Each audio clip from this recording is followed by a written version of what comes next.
The Division.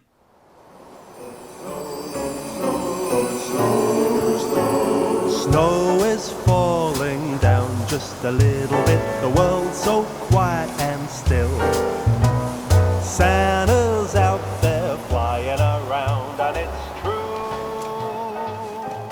Of the many, many treasured memories I have throughout my journeys within New York City in the Division 1, there's always one that stood out in my mind in particular. It was on the tail end of the 1 to 30 leveling experience. My friend and I just fought our way through the Queens Tunnel camp despite being severely underleveled. We had expertly used our mobile covers to block the doorway to an elevator as we held out against waves of elite shotgunners who were one-shotting their way to our defeat. Now, that itself isn't actually the story I'm trying to retell, so I'll shelve that one for another day. But shortly after we earned that hard-fought victory, my friend and I, who had experienced the entire game thus far together, had a moment of reflection. I remembered that spring night all the way back in 2016 because of one profound statement that my friend made while we stood on that snowy Manhattan street. He said, "I don't think I've ever seen a game that has more potential than this one does." And that really struck me. I agreed with him wholeheartedly. Not only did that moment instantaneously become something I'd remember for years to come, but it was also the moment I began to dream beyond the limitations of what the game already had to offer. Realistic or not, that was the moment when I started to think of all the possible additions and evolutions that could really elevate the Division brand as a whole. Now, at the time, we thought that everything from the stars and beyond was going to be added to Division 1. We ventured outside the map to see what we thought was a work-in-progress Central Park, but it never got added to the game. People speculate that the expansive NYC surrounding areas, including additional dark zones that were shown in the gameplay reveal trailer, would come in due time, yet never did. Some even thought zombies would come into play at one point or another. Now, the point of this video is not to talk about the past, nor the shortcomings of the Division 1 or the franchise as a whole. The reason I bring up the idea of potential is because I feel that by now, nearly 4 years into the Division franchise being on the market with 2 AAA entries, I and many others have a pretty solid idea of what makes a great Division game. What works, what doesn't work, and what innovations need to be made but haven't yet. So, that brings us to the topic of this video. What might a Division 3 look like? Is it even worthwhile to think about such things? I say yes. Which is why I've compiled all of my thoughts and ideas on what would make a fantastic third entry in the Division franchise. Now, huge preface here, this is all my opinion. I enjoy PvP and prefer a more challenging and hardcore experience, so my ideals may be very different from your own, and that's okay. That's why we have discussions and debates. So I'll say now before we begin that I leave an open invitation for all of you to write out your thoughts and wishes for Division 3 in the comments, no matter how brief. That being said, let's go. What I've done is broken up my thoughts into 4 main categories that I'll go over one by one, those being the story, the leveling experience, the gameplay, and the endgame. Beginning with one of the most crucial components in order to hook the consumer into being interested in a game is the story, and perhaps even more important, the setting. While I don't necessarily think DC was a poor setting, lore, or aesthetic-wise in Division 2, I don't think people new to the franchise had much reason to be interested for marketing or looks alone. The summer setting in DC wasn't as enticing as a snow-covered New York City, and without playing the first game, no one would have any clue about the importance of DC in the Division universe. So, that's my long-winded way of saying that we need a familiar, yet fresh approach to the game setting. So, I would have the game set in a smaller yet diverse and intricate town or city, and then have an expansive wooded area leading up to a large mountain adjacent to it. The nature biome could house camps, cool natural environments, lodges, small towns, or even a ski resort atop the mountain. That's a whole ton of possibility that I think would be a new and way more fun type of region to explore for the franchise. Now, as for what town or city it's set in, I have no idea. I'm not an expert on US cities and their surroundings, but somewhere in the Pacific Northwest or just northern reaches of the states where urban areas are enveloped by nature could do well. Along with this split between urban and nature biomes for the map, I would set the game during a late fall, early winter. Have the mountain and the wood area of the map be higher in elevation and be covered in snow, while the town sits at the foot of the mountain with no precipitation, yet overcast and cloudy skies. This way you appeal to both veteran players who want the snow back, as well as those who prefer the DC setting. And along with all that, I would just provide a variety, which is always welcome. So, if you couldn't already tell, the setting of the game would be pretty grim. I would love to see it set 5 or 10 years after the outbreak, just to give the game some room to explore brand new territory and new types of storylines. The basic setup would be that years after the green poison had died out, a portion of the country had been reclaimed and pronounced a safe zone. However, the far corners of the nation are still uncharted, and the remaining division agents have been tasked with slowly advancing through these territories and liberating them. Upon arrival of this city, however, you, the player, discovers that there's a large and deeply sinister plot underway. What that might be, I'm not sure. It kind of depends on what happens in Episode 3 of Division 2. and if Keener is indeed trying to replicate the green poison, and whether he's apprehended or escapes. The main antagonist could be him, or a new enemy faction.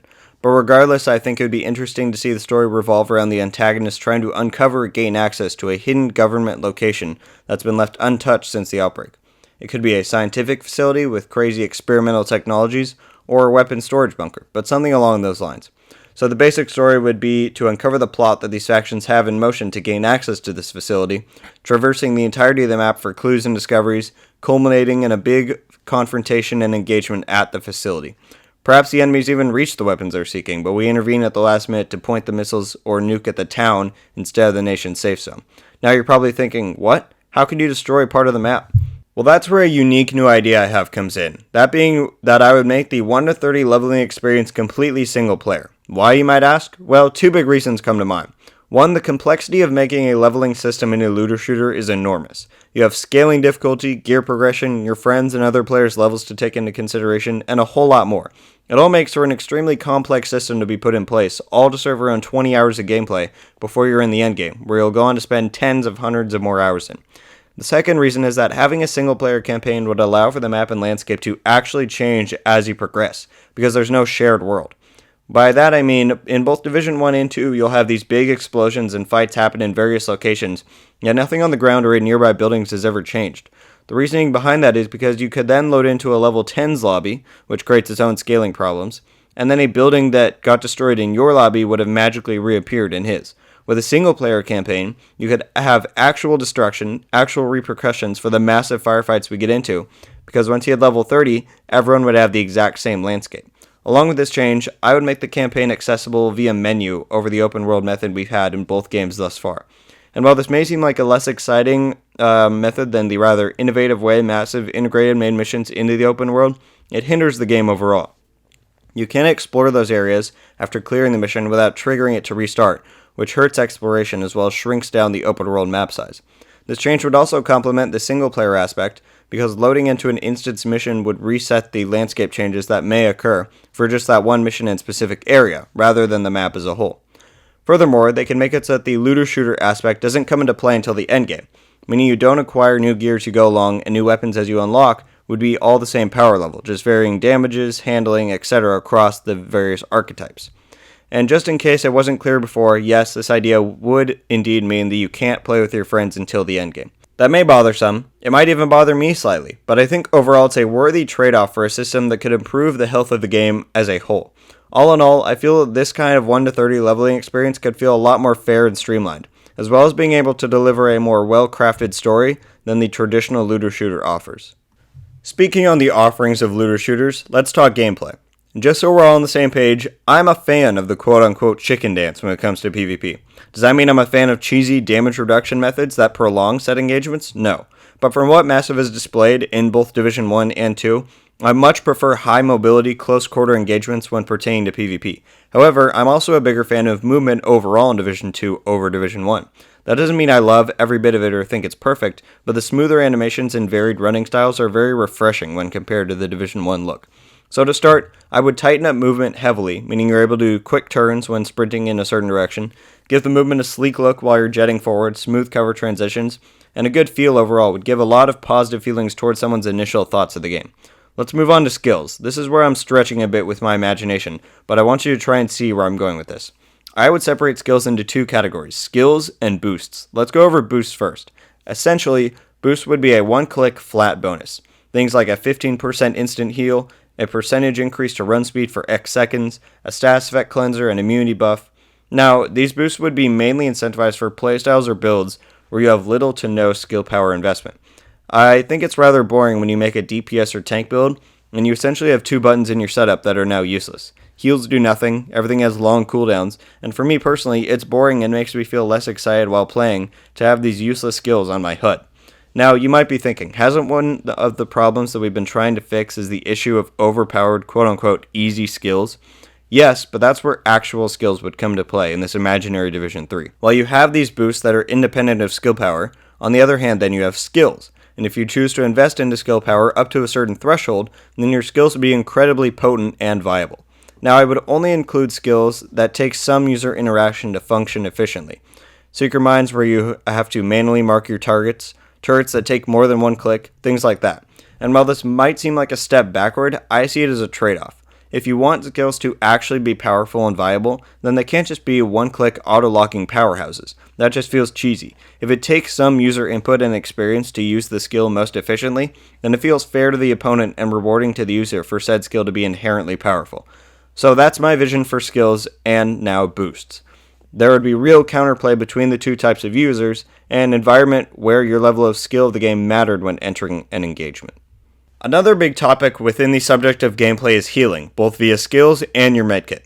If there's one thing that eludes me about the developer choices for this franchise, and believe me, there's much more than one thing, it's why they have the mentality that overtime healing is less cheesy than burst heals.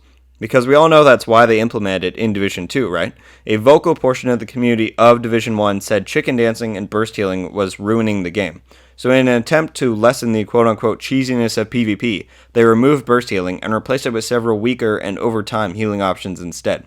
And now instead of a cooldown-based system where you have to strategically time your DPS to fit around when your opponents can/will heal, we have a system of pure boredom. You use your chem launcher, stand in it, and boom, you're instantly tanky beyond belief, and no one has fun trying to shoot or kill you. So that's my long-winded way of saying that I would have a percent-based burst heal as a boost option, and a support station/healing hive-like option for a skill for mass group healing. As for the medkit, revert it back to an instant use, regenning a certain portion of your health. That's right, say bye-bye to armor. I think in concept it's a fun idea for strictly PvE implementation, but it just doesn't work well in PvP in my opinion. And that leaves us with just one topic left to cover, and that's the endgame. I'll start by saying that if there's one thing Division 2 did right, it's the PvE open world and endgame. The amount of fresh, replayable, engaging events and activities you can stumble upon is truly great. The only idea that I would stress in a Division 3 is scarcity. DC in Division 2 doesn't really feel like a city 7 months into the apocalypse, not when you can barely go a block without running into enemies or activities. Some of this would be alleviated inherently with a large part of the map being forested, but I would also spread out and reduce the number of ongoing events overall. Put fewer control points, but make them more challenging and rewarding. Spread the activities out, but increase their spawn generation and incentive overall. Basically just a world that feels more apocalyptic, other than just the visuals. Other than that, in regards to PvE, I would just bring back incursions as a matchmakeable 4-player activity that serves as a stepping stone between heroic missions and a raid in terms of mechanics, teamwork, etc. For PvP, let's talk DZ. One big DZ. 24 or more players. Half urban, half nature. It would be epic. Do I need to say more? Alright, but seriously, it's no mystery that players want one large DZ back. I don't really think the devs need to stretch their imaginations here because the Dark Zone Division 1 worked very well and was beloved by most. There are only two things I would stress for the DZ, that being the same idea of scarcity as well as more interactive events. I like the idea of there being fewer, if not just one, supply drop whenever that event happens, and so it creates a massive conflict at its landing spot between players and NPCs, obviously given that the rewards are lucrative enough. But something that Division 2 has lacked is variety in events. We had underground contaminations in Div 1, and I think we need something like that, and maybe even more, to make the DZ feel alive and flowing. There could be enemy artillery, like APCs that are transported around the streets by a squadron that you need to take down before it reaches its destination, various faction fights across the zones, just ongoing things that can overlap and make the DZ feel like a living and dangerous place. Circling back to scarcity, and this won't be a popular idea to most PvE players I'd imagine, is that I think it would be cool to see a reduced number of extractions. This could even be complemented by more or better contaminated loot that's dropped overall. But I just feel that spread out extraction points would add to the idea that the DZ is a dangerous and lawless place, and you have to travel and fight for your loot. As for the rogue system, of course I'm going to say return to friendly fire. But actually, I would love to see the system in the ODZ now be brought over because I quite enjoy the endless manhunt ranks, and that you can track and compete against others on the leaderboards. I think that does it for the DZ specifically, so let's talk traditional PvP modes. I won't elaborate super heavily here because I've talked about my ideal PvP modes before as well as PvE modes, so I'll leave a link to that video in the description. But in short, a larger and more spread out map both for the DZ and the LZ would be the perfect setting for those larger scale modes that we've all been wishing for a long time. Okay, I think that covers all of the big topics that I set out to discuss. Obviously, this doesn't touch on every little aspect of the entire game, but my big goal with this video was just to put my thoughts out there because I'm tired of recycling them through my own mind.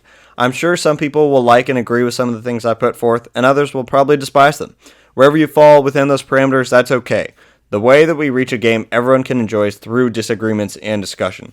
So whatever your reactions to my ideas are, and whatever your own thoughts and ideas are, leave that all down in the comments below so we can get the ball rolling on discussions for a third entry in this franchise, if there ever will be one. I want to thank each and every one of you who stuck around to the end here. If you enjoyed this video, be sure to leave a like and subscribe with notifications on to follow along and be updated every time I upload heading into the new year. I hope you all have a wonderful Christmas, happy holidays, and until the next time, RogueGold, Capital back. out. I think we're ready. 3, 2, 1, go, go, go, go, go.